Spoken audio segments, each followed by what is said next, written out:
सभी को नमस्ते प्रणाम। आज जैसा कि आप सभी जानते हैं कि कश्मीर में एक दोबारा आतंकवादी हमला हुआ है, जिसमें हमारे 27 लोग भारतीय हमारे मारे गए हैं आतंकवादियों के हाथों पहलगाम में। तो इसकी बहुत चर्चा हो रही है, पूरा देश बहुत गुस्से में है, गुस्से में होना भी चाहिए। मैं भी खुद बहुत व्यथित हूँ, लेकिन यहाँ मैं अपनी पीड़ा के लिए नहीं आया हूँ। मैं भी पूरे देश की पीड़ा में अपने आप को शामिल करता हूँ। और सबसे पहले तो जो परिवार इस घटना से प्रभावित हुए हैं, जिनके घर वाले, जिनके अपने इस घटना में बलिदानी हो गए हैं, मैं उनको सबको नमन करता हूँ और उनकी आत्मा की शांति के लिए प्रार्थना करता हूँ। लेकिन मेरा ये कहना है, सब काफी बातें कर ली गई हैं, वो बातें मैं दोबारा नहीं दोहराना चाहता। मैं यहाँ बॉलीवुड के संदर्भ में बात करूंगा। हमारा जो भारत देश है वो बड़ा इमोशनल है और बॉलीवुड को अपना रोल मॉडल मानता है और उनसे सीखता है और उनको फॉलो करने की कोशिश भी करता है। ठीक है, बॉलीवुड का प्रभाव सब में है, बॉलीवुड शुरू से ही रहा है, हॉलीवुड बॉलीवुड जो भी है आप इसको कहें। लेकिन हमेशा ऐसे जो आतंकवादी हमले होते हैं, जो इस्लामिस्ट टेररिस्टों द्वारा करे जाते हैं, उन पे वो अपनी बड़ी चुप्पी साध लेता है।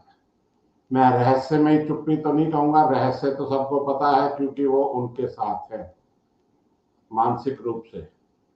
और अब वो यहाँ रह रहे हैं। अब आप अमिताभ बच्चन हैं, इस सदी के महानायक हैं, सभी उनको मानते हैं, जानते हैं।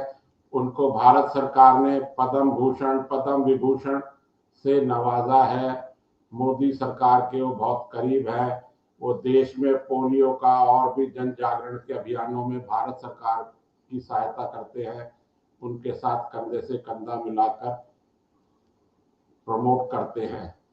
लेकिन ऐसी कभी भी कोई भी घटना हो जाती है, अमिताभ बच्चन शांत हो जाते हैं। वैसे वो पूरा रिएक्ट करते हैं, सारा कुछ करते हैं हर बात में, लेकिन इन दंगों में वो रिएक्ट नहीं कर रहे। ना अक्षय कुमार रिएक्ट कर रहे हैं, जो हमारे मोदी जी के करीबी माने जाते हैं। अभी मैंने उनका एक्स पे देखा, ट्विटर पे, कि एक बड़ी सिंपल सी उन्होंने लाइन लिख दी कि पीड़ितों के साथ है, उनके साथ ऐसे होना चाहिए। कहीं भी उन्होंने ये नहीं लिखा कि मैं टेररिज्म की निंदा करता हूं या मैं टेररिस्टों के खिलाफ हूं। धर्म टेररिस्ट के साथ कौन सा है, क्या है, इसकी तो बात ही नहीं कर रहे। ना अमिताभ बच्चन, ना ये आमिर खान, जो बड़े मिस्टर परफेक्ट है, बयान देने में भी परफेक्ट है। सत्यमेव जयते का प्रोग्राम दूरदर्शन ने, स्टार प्लस ने उनका किया था। बड़े बड़े अपना हमें आदर्शवाद सिखाते हैं, वो अब इस मामले में चुप है। वो मेघा पाटेकर के साथ जब गुजरात में वो डैम बनाने का एक विरोध कर रही थी, उसमें साथ में उनके जाके खड़े हो गए। जेएनयू का वो सपोर्ट कर रहे हैं। वो कह रहे हैं, अपनी बात अपनी बीवी के मुंह से कहलवा रहे हैं कि भारत अब रहने लायक नहीं है। भारत रहने लायक कैसे होगा जब आमिर खान जैसे देश के गद्दार इस देश में होंगे और हमारी आम जनता, बॉलीवुड को पसंद करने वाली भोली भाली जनता उनको अपना रोल मॉडल मानेगी। तो वो बिल्कुल साइलेंट है। शाहरुख खान है, बड़े वो क्रीम और बड़े सिविलाइज्ड और क्या क्या उनके साथ विश्लेषण लगे हुए हैं, वो हैं, वो बिल्कुल साइलेंट है, कुछ नहीं बोल रहे। अब इसमें एक छोटी मोटी हीरोइन है जो किसी लायक नहीं है, लेकिन मैं उसको फिर भी यहाँ पूछूंगा, स्वरा भास्कर, जिन्होंने इस्लाम स्वीकार कर लिया है, जो जेएनयू में इंशाअल्लाह भारत तेरे टुकड़े होंगे इंशाअल्लाह इंशाअल्लाह के साथ खड़ी थी, जो हमेशा कोई भी घटना हो जिसमें कोई मुस्लिम समुदाय का व्यक्ति मरे तो उसकी वो निंदा करती हैं, बढ़ चढ़ के निंदा करती हैं। इस मामले में भी वो शांत हैं।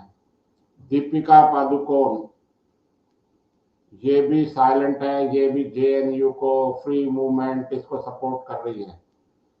शत्रुघ्न सिन्हा जो 20 साल से ज्यादा भारतीय जनता पार्टी के मेंबर रहे, भारतीय जनता पार्टी ने उनको राज्यसभा भी भेजा, लोकसभा भी 2 बारी भेजा, इस बार टिकट नहीं दी तो वो तृणमूल टीएमसी में जाके शामिल हो गए। अब आज वो कह रहे नहीं नहीं, हिंदुओं का नाम मत लो, हिंदुओं का नाम मत लो। मतलब हिंदू नाम से उनको चिढ़ हो गई है, क्योंकि उन्हें अपनी मालकिन ममता बनर्जी को खुश रखना है, उनकी गुड बुक्स में आना है।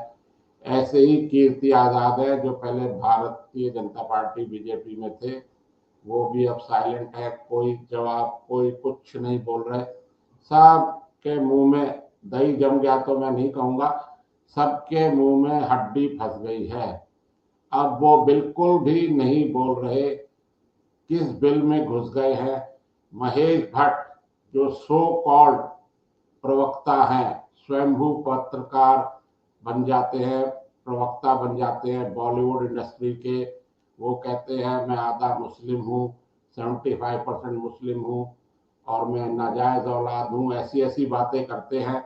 जिस विषय पर नहीं बोलना होता उस पर भी अपनी टांग अड़ाते हैं, लेकिन वो भी इस पहलगाम हमले पर साइलेंट हैं। इवन उनकी एक फॉर्मेलिटी के लिए भी कोई ट्विटर, फेसबुक कहीं नहीं आया कि मैं इस हमले की निंदा करता हूं। मैंने तो नहीं देखा, शायद हो सकता है मेरे से छूट गया हो, लेकिन ऐसी बातें वो अक्सर नहीं बोलते हैं। आयुष्मान खुराना आज के यूथ आइकॉन है। वो तो पाकिस्तान में जाकर गाना गा रहे हैं, दिल दिल पाकिस्तान, दिल दिल पाकिस्तान, ऐसे ऐसे गाने गा रहे हैं। उनसे आप क्या उम्मीद रखेंगे कि वो भारत के साथ कभी खड़े होंगे? बिल्कुल भी नहीं खड़े होंगे। चाहे शाहरुख खान हो, आमिर खान हो, अमिताभ बच्चन हो, दीपिका पादुकोण, एक इसमें है कमाल आर खान। ये आजकल लंदन में रह रहे हैं, हर छोटी से बड़ी बात पर ये अपना कमेंट और वाहियात कमेंट देते हैं, लेकिन यहाँ वो भी चुप है। कोई भी इस बात को नहीं बोलना चाह रहा कि उन्होंने धर्म पूछकर गोलियां क्यों मारी। निर्दोष लोगों को मारा ये तो ठीक है, निर्दोष लोगों को ही हमेशा मारा जाता है और मारा जाता रहेगा। अगर हमारी भारत सरकार की यही नीति रही तो उनको इस्लाम की जड़ पे हमला करना पड़ेगा। ये अगर हमारी सरकार जो है इसको लॉ एंड ऑर्डर की प्रॉब्लम समझकर सॉल्व करेगी तो ये कभी भी सॉल्व नहीं होगा। उसको तो ठीक है, लेकिन ये बॉलीवुड को, हमारे अब महाराष्ट्र के मुख्यमंत्री दोबारा आ गए हैं, देवेंद्र फडणवीस, अब वो कैसे टैकल करते हैं ये देखने की बात है। आयुष्मान खुराना का बता, शत्रुघ्न सिन्हा, ऐसे लंबी फहरिस्त है जो हर मामले में अपने ट्वीट करती है, अपने एक्स पर जाके, सोशल मीडिया, इन सब पे अपने अपने विचार करते हैं, लेकिन ऐसे मामलों में वो शांत क्यों रहते हैं? यह समझ से परे है, ऐसा भी नहीं कह सकते। हम सब समझ रहे हैं कि वो देश तोड़ने वालों के साथ हैं। देश पर खतरा बढ़ता जा रहा है और ये सब मौका परस्त हैं।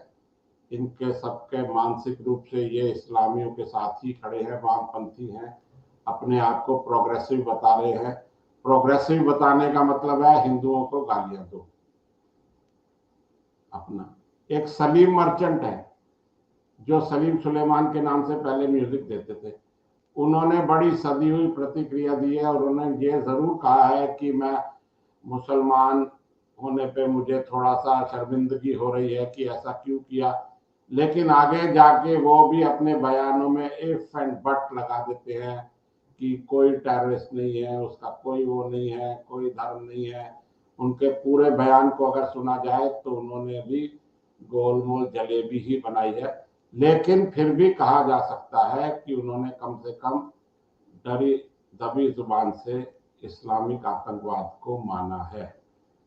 तो मेरा सबसे ये कहना है कि ये जो हमारे रोल मॉडल है, ये रोल मॉडल नहीं है।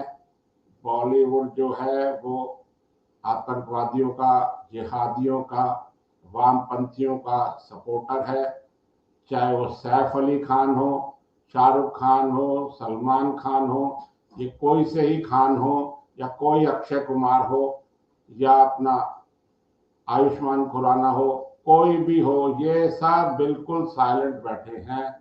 इनका कोई इलाज तो क्या, इनका वैसे तो एक इलाज हो ही गया है। बॉलीवुड इंडस्ट्री अब काफी डाउन हो गई है, नीचे आ गई है। करण जौहर ये जो हर बात में अपना अपना बयान करते थे, वो भी पता नहीं कौन से अंधेरे में कौन सी हड्डी मुंह में डालकर चुप हो गए हैं। आज मैं बड़ा आक्रोशित हूं कि बॉलीवुड चुप है। कम से कम अब हमारी भारतीय जनता की बॉलीवुड को लेकर तो आंख खुलनी चाहिए कि इनका रियल फेस अलग है, रील फेस अलग है। मैं दोबारा कह रहा हूं कि इनका रील फेस अलग है, रियल फेस अलग है। रियल फेस इनका बहुत ही गंदा, घिनौना, देशद्रोही है। अब हम लोग यह जितना जल्दी समझ जाए उतना ही अच्छा है। ये बॉलीवुड कहाँ छुप गया है, कौन से बिल में छुप गया है, किसी को पता लगे तो मुझे भी जरूर बताएं। आप सबने ये वीडियो देखा, ये मेरे उद्गार है, ये मेरा आक्रोश है जो इस हमले के प्रति है। और ज्यादा दुख मुझे इस बात का है कि अब हम अभी भी गंगा जमुना इनकी बात कर रहे हैं, तहजीब की। गंगा भी हमारी नदी है, जमुना भी हमारी नदी है। ये दोनों नदियों को हम पूज्य माताओं की तरह पूजते हैं, इनके जल का आचमन करते हैं।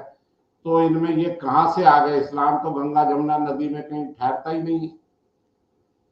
तो इन सब बातों पे आप चिंतन करें और बॉलीवुड के असली चेहरे को पहचानने की कोशिश करें।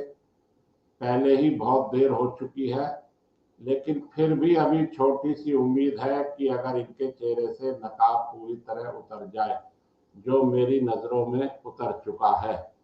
आप सबका बहुत बहुत धन्यवाद, आपने ये वीडियो देखा। Thank you.